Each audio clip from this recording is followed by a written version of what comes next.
안녕하세요, 강소율 프로입니다. 오늘은 제가 지난번에 프로가 되는 방법에 대해서 영상을 올렸는데요. 오늘 이 시간에는 제가 프로가 되기 위해 어떤 과정들을 거쳤는지 또 어떤 훈련들을 했는지 알려드릴게요. 저는 일단 처음 골프채를 잡은 거는 초등학교 2학년 때 처음 잡았고요. 그때부터 선수를 하기 위해서 본격적으로 골프를 했다기보단 약간 학원 가듯이 그 단지 내에 실내 연습장이 하나 있었거든요. 거기에 이제 하루에 한 30분씩 다니면서 이제 학원 개념으로 조금씩 다녔습니다.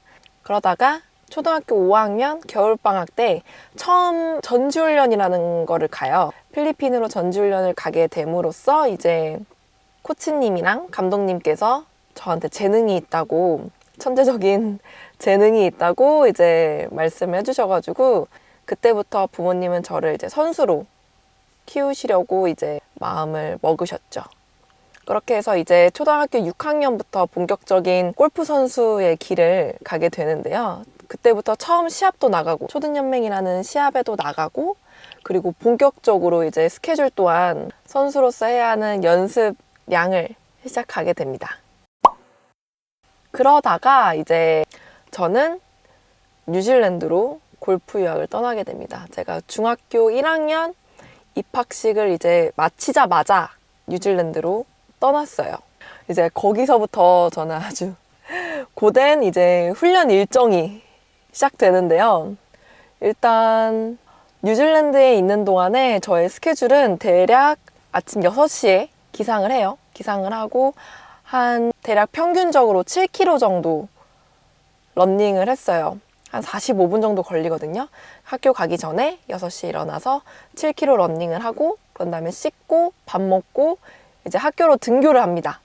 등교를 해서 이제 현지 학교 학생들이랑 같이 수업 스케줄을 다 마치고 한 3시쯤에 학교 스케줄이 끝나면 이제 다시 집으로 돌아와서 바로 운동복으로 환복을 하고 골프장으로 나가요.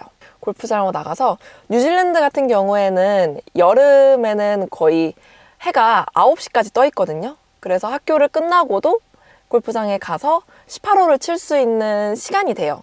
그래서 여름에는 방과 후에도 18홀을 치고 그런 다음에 집으로 돌아옵니다.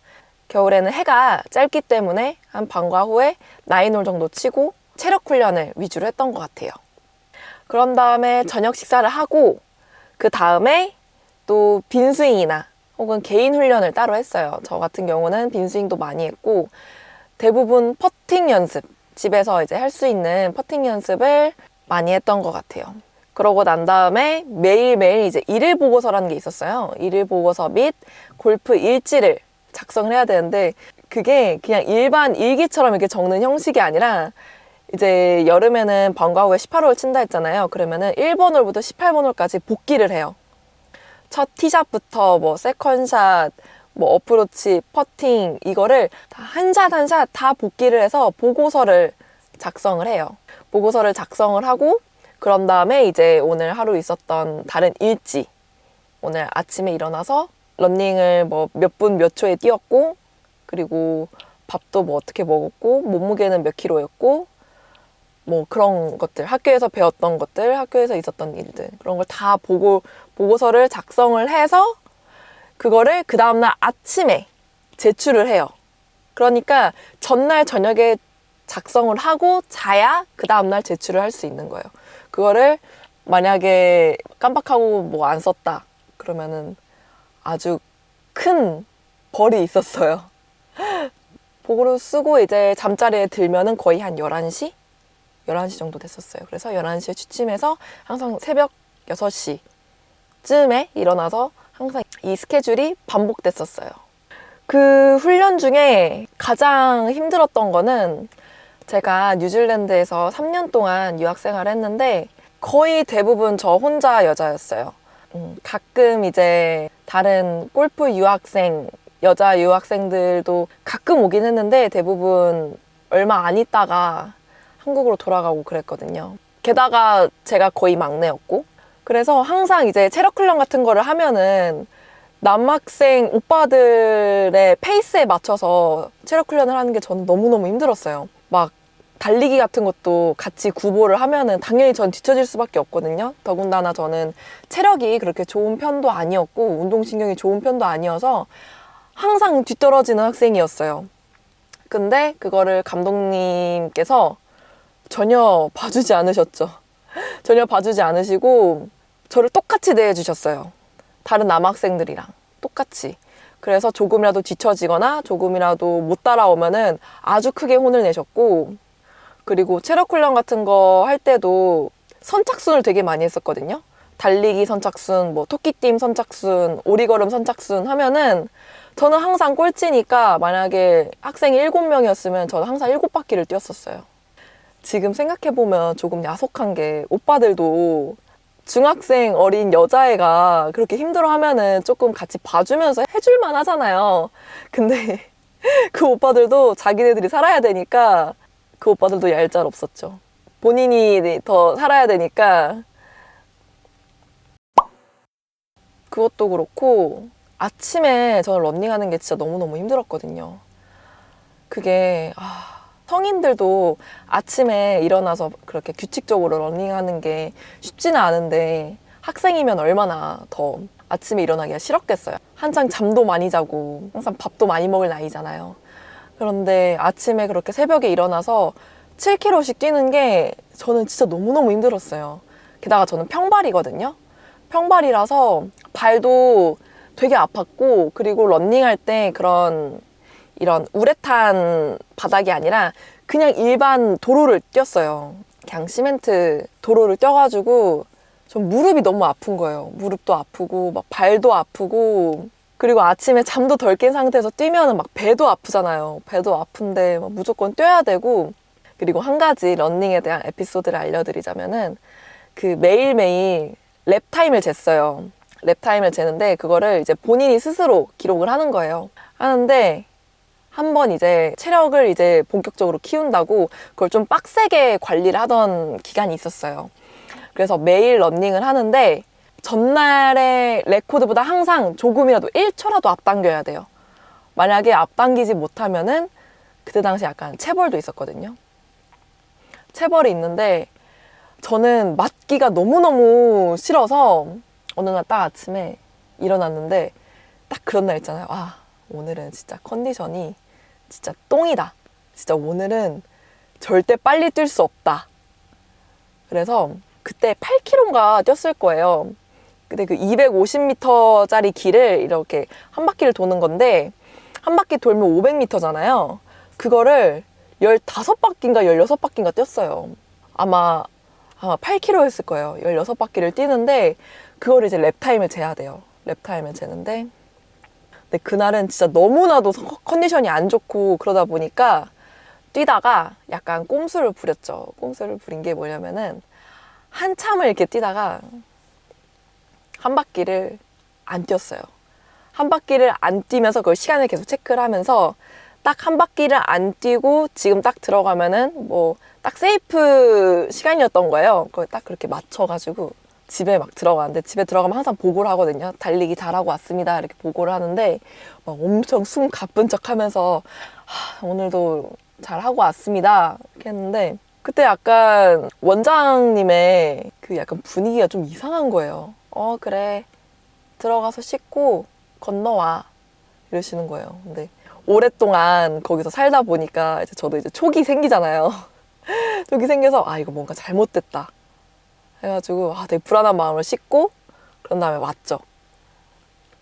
밥을 먹으러 갔는데 알고 보니까 그때 당시에 제 그 친구가 있었거든요. 근데 그 친구는 이제 골프 유학생이 아니라 언어 연수로 온 친구였어요. 그래서 저랑 약간 프로그램이 달라서 같은 집에는 생활하는데 거의 마주칠 일이 별로 없는 아무튼 그런 친구가 있는데 알고 보니까 원장님이 오늘 뭔가 좀 낌새가 이상해서 그 친구한테 저 러닝하는 거를 랩타임을 한 바퀴마다 적게 하신 거예요. 체크를 하게 하신 거죠. 얘가 몇 바퀴를 뛰었고 한 바퀴당 몇 초에 뛰었고 이거를 다 적게 하신 거예요. 그러니까 이제 제 거짓말이 들통이 났죠. 속인 게 들통이 나고 그때 엄청 혼났죠. 엄청 혼났는데 이제 밥 먹기 전에 이제 감독님께서 원장님이 여자분이시고 감독님이 남자분이시거든요. 근데 감독님께서 너 밥 먹지 말고 거실로 와. 해가지고 거실에 갔죠.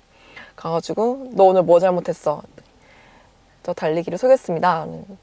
왜 속였어? 그러니까 맞기 싫어가지고 속였습니다. 오늘 제가 컨디션이 너무 안 좋았는데 정말 뛰기 싫었습니다. 해가지고 이제 바로 감독님께서 엎드려 뻗쳐. 그래서 이제 그때 당시에 체벌이 엎드려 뻗쳐 해가지고 야구 배트로 이렇게 엉덩이를 맞는 거였어요. 근데 항상 맞기 전에 딱 맞는 개수를 정해져 있거든요. 정해져 있었는데 그때는 개수가 정해지지 않은 채 그냥 엎드려 해가지고 맞았는데 아직도 기억해요. 정확히 12대를 맞았거든요. 12대를 맞았는데 그것도 평상시보다 엄청 더 세게 때리시는 거예요. 완전 풀스윙을 해가지고. 그래서 저는 그때의 그 기억이 있어서 그런지 아침에 일어나서 공복에 런닝하는 거는 못 하겠더라고요. 2번 다시. 그래서 지금도 런닝은 좀 너무 하기 싫어요. 그러니까 빨리 걷고 약간 좀 운동하고 이런 거는 할 수 있는데 런닝은 모르겠어요. 그때 당시에 너무 질렸는지 안 하게 되더라고요. 네, 하지만 체력 증진을 위해서라면은 어렸을 때 왜냐하면 골프 같은 경우는 체력이 정말 좋아야 하는 운동이기 때문에 달리기를 해야 돼요. 달리기를 해야 되는 건 맞는데 저는 그때 이후로 못했던 것 같아요. 조금 런닝에 대한 트라우마가 있달까? 아무튼 그런 것도 있었고 그리고 저는 그때 두발 자유가 아니었어요. 저 혼자 여자였고 다른 학생들은 다 남자였다 했잖아요.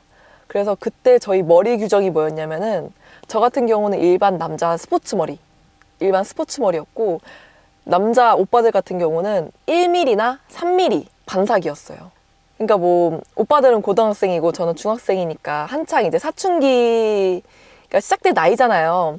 그래서 혹시나 얘네들이 이제 잘못된 길로 빠질까봐 서로 이제 막 이성에 대한 눈에 띌까봐 단체 생활 하는 동안 약간 그런 걱정에 그렇게 하셨던 것 같은데 이해는 가요. 그때 당시에 이제 감독님이랑 원장님의 그렇게 하신 거에 대한 이유에 대해서는 이해가 가는데 그때 당시에 저는 그것도 너무 좀 많이 힘들었죠. 한창 사춘기고 친구들이랑 항상 어울리고 그럴 시기인데 그나마 다행이었던 게 이제 뉴질랜드라는 나라가 다민족 국가고 그리고 서로의 그 개성을 되게 엄청 존중해주는 나라여서 저 말고도 그렇게 좀 개성이 짙은 학생들이 많았어요. 그렇게 막 머리 짧은 여학생들도 많았고 무슬림 애들은 이렇게 히잡 같은 거 쓰고 다녔었고 그래서 그렇게 눈에 띄지는 않았지만 저는 그게 진짜 너무 약간 트라우마였죠. 아직도 미용실을 잘 못 가요. 그냥 이렇게 긴 머리를 이렇게 자르러 가는 것도 힘들어요, 저는. 아직도 그때 당시에 막 목덜미를 이제 바리깡으로 밀리던 그런 트라우마가 있어가지고 미용실을 못 가요. 그리고 3년 동안 전자기기를 사용하지 못했어요. 핸드폰, mp3, 심지어 전자사전도 처음엔 사용 못하게 했었어요. 전자기기 같은 경우는 전자사전은 이제 영어 공부를 하려면은 필요하다 보니까 진짜 전자사전의 그 기능만 담겨 있는 전자사전만 갖고 올 수 있었어요. 제가 약간 핸드폰에 대한 그 약간 집착이 있거든요. 집착도 있고 노래 듣는 거에 대한 무조건 혼자 있을 때는 노래를 들어야 되는 그런 게 있어요. 그때의 갈증을 이제 와서 좀 해소하는 느낌이에요. 그때는 아예 노래조차도 못 들었어요. 노래도 가끔 이제 골프장 다닐 때 이제 차 안에서 노래를 들려주셨는데 다 클래식 들려주셨어요. 가요 이런 거 못 듣게 하시고 뭐 약간 집중력을 흐린다라는 명목하에 그렇게 하셨는데 저는 지금 생각해보면은 그렇게까지 할 필요가 있었나 싶기도 해요. 안 그래도 타지에서 이제 조금 외롭고 힘든데 그거라도 조금 해소를 하게 해주셨으면 좋지 않았을까? 음악을 듣는다고 해서 골프에 대한 그렇게 집중력이 흐려질까에 대한 생각이 좀 있어요. 전 되게 엄격하게 있었죠. 뉴질랜드 유학 기간 동안 그냥 듣기에는 뉴질랜드 유학 갔다 왔어요 이러면은 되게 좋은 데 있다 왔네 정말 좋았겠다 이러는데 학교 생활은 진짜 좋았거든요. 학교 생활은 너무너무 재밌고 친구들이랑 이렇게 노는 것도 재밌었고 다 좋았었는데 골프를 생각하면은 제 인생의 가장 암흑기였던 것 같아요. 골프 할 때도 정말 많이 맞았고, 근데 그 맞은 이유가 정말 잘못했을 때 맞기보다는 골프를 못 쳤을 때 많이 맞았어요. 타수 리미트를 정해놓고 실력을 갑자기 확 끌어올린다는 명목하에 타수를 정해놓고 거기서 오버될 때마다 한 대씩 맞았거든요. 그런 훈련들을 하면서 확실히 정신력은 많이 좋아졌죠. 저는 원래 이렇게 약간 좀 덤벙대는 스타일에다가 약간 조금 좋은 게 좋은 거고 약간 좀 안일한 스타일이었거든요. 근데 그렇게 극단적으로 체벌을 받다 보니까 약간 정신력이 생겼죠. 아무래도 생기긴 했지만 골프에 대한 마음은 되게 좀 많이 멀어졌던 것 같아요. 그때 골프 자체가 되게 두려움의 대상이 되고, 이 골프를 플레이하는데 한 샷 한 샷이 즐겁다기보다는 한 샷 한 샷이 너무 두려웠던 거죠. 그래서 약간 장단점이 있었던 것 같아요. 그 훈련으로 인해서 정신력이랑 이런 나의 생활 습관들은 조금 많이 고쳐졌지만 그 골프에 대한 나의 마음은 좋지 않은 쪽으로 되게 멀어지는 그런 훈련이었던 것 같아요. 그러다가 이제 3년 동안 뉴질랜드 유학 생활을 마치고 한국으로 돌아오는데요. 한국에 들어와서 이제 2년 동안 더 강원도 속초에서 같은 팀 멤버랑 같이 이렇게 더 훈련을 했어요. 강원도 속초에서 거기서도 약간 조금 고립된 생활을 했었는데, 이제 한국에 왔으면 이제 저도 고등학생이잖아요. 고등학생인데 그때도 한 번 머리를 또 미셨어요. 근데 그때는 진짜 제가 사춘기가 정말 제대로 접어들었을 때라 이제 좀 머리가 컸을 때죠. 자아도 생기고. 딱 머리를 밀렸을 때 제가 반항을 정말 세게 했거든요. 집 밖에 안 나왔어요. 3일 동안 굶으면서 약간 시위를 했죠. 시위를 하다가 여러 가지 이유들이 있었지만 그 중에서 이제 저 이제 프로 데뷔를 해야 되니까, 저 당시에는 고등학교 2학년 때부터 이제 프로 시험을 볼 수가 있었거든요. 그래서 프로 데뷔를 하기 위해서 그 아카데미를 나오고 이제 엄마랑 같이 프로 데뷔를 준비하기 시작해요. 그때부터 이제 엄마랑 거의 365일 매일 밀착해서 다녔어요. 항상 연습 스케줄이 7시에 연습장을 가서 2시간 동안 한 숏게임 연습을 해요. 뭐 그날 다른데 하루는 어프로치를 했다가 하루는 뭐 퍼팅을 했다가 2시간 정도 숏게임을 하고, 그런 다음에 9시에 이제 프로님이 나오시거든요. 그러면은 9시부터 12시까지는 이제 오전에 샷 연습을 해요. 샷 연습을 하고 그런 다음에 점심을 먹고 난 다음에 또 이제 1시부터 3시까지는 퍼팅장에 가서 퍼팅을 해요. 퍼팅 연습을 하고 3시부터 5시까지는 어프로치장을 가서 어프로치를 해요. 어프로치 연습을 하고 5시부터 7시까지는 이제 오후샷 더 남은 연습들 마치고, 그런 다음에 집에 와서 밥을 먹고, 그리고 이제 웨이트 트레이닝 하는 날에는 웨이트 트레이닝 하러 가고, 아니면은 집에서 또 스트로크 연습하고, 이걸 이제 계속 매일 하는데 이게 너무 이제 엄마랑 너무 붙어 있다 보니까 엄마랑 되게 약간 이 트러블이 많았었어요. 그러니까 제가 애초에 정말 골프를 너무너무 하고 싶어가지고 골프가 너무 좋아서 시작한 케이스가 아니었거든요. 거의 이제 부모님께서 강압적으로 이제 넌 이제 이걸 해라, 이 길을 가라 라고 해주신 거여가지고 안 그래도 좀 하기 싫을 거 아니에요. 정말 하고 싶어도 오늘은 좀 하기 싫은 날이 있을 텐데 저는 이제 거의 매일이 하기 싫었죠. 하기 싫었는데 이제 엄마가 감시를 하기 시작하신 거죠. 아침 7시부터 저녁까지. 그때 이제 연습장이 집에서 약간 좀 먼 거리에 있어가지고 연습장 근처에 원룸을 잡아놓고 엄마랑 같이 생활을 그렇게 한 거예요. 그러니까 그때도 약간 조금 반항심이 많았었죠. 왜냐하면 제 사생활이 없으니까. 사생활 없이 맨날 엄마랑 붙어서 맨날 골프만 했으니까. 그래도 제가 그 와중에 정말 이악 물고 열심히 하면서 버텼던 게, 성인이 되고 프로가 되고 어느 정도 부모님한테 인정을 받으면은 나 혼자서 할 수 있게끔 좀 이게 좀 내버려 두시겠다 라는 생각이 있어가지고 그때부터 이악 물고 하기 시작해요. 내가 인정을 받겠다. 그 일념 하나로. 그렇게 해가지고 한 번에 프로를 따고 한 번에 프로 데뷔를 해서 승승장구하면 좋았을 텐데, 제 나이대가 되게 약간 좀 빡센 나이였거든요. 왜냐하면 저랑 동기인 친구들이 김효주, 고진영, 그리고 전인지 언니도 저보다 한 살밖에 안 많고 그 외에도 되게 쟁쟁한 선수들이 정말 많았어요. 국가대표인 친구들도 너무 많았고 상비군이었던 친구들도 너무 많았고 그러다 보니까 되게 빡셌었어요. 제가 프로를 딸 때는 빡셌었거든요. 그래서 1년에 이제 프로를 딸 수 있는 기회가 주니어 테스트가 2번이고 그리고 점프 투어가 이제 4차전으로 이렇게 있거든요. 근데 제가 1차 주니어 테스트 그리고 2차 주니어 테스트 다 떨어지고 첫 번째 디비전, 두 번째 디비전, 세 번째 디비전, 3부 투어도 다 떨어졌어요. 다 떨어지고 심지어 두 번째 주니어 테스트 때는 본선 마지막 날 전까지는 거의 되는 거였거든요. 마지막 날 5개 오버인가? 까지 쳐도 괜찮은 점수였는데 마지막 날 제가 80개를 치면서 떨어졌어요. 그러다가 이제 마지막 디비전이죠. 마지막 디비전 3부 투어에 겨우 시드를 획득을 해서 겨우 세미를 따요. 그 해에. 제 친구들은 다 이제 초반에 뭐 4월에 따고 5월에 따고 6월에 따고 7월에 따고 하는데 저 혼자 맨 마지막에 10월 달에 겨우 따요. 그런 다음에 이제 그 다음 연도에 이제 또 정회원을 따기 위해서는 그때 당시에는 세미프로가 2부 투어랑 3부 투어를 둘 다 이렇게 교차 출전을 할 수가 있었어요. 할 수가 있었는데 2부 투어는 이제 다 떨어지고 2부 투어 시드전은 아예 붙지를 못해요.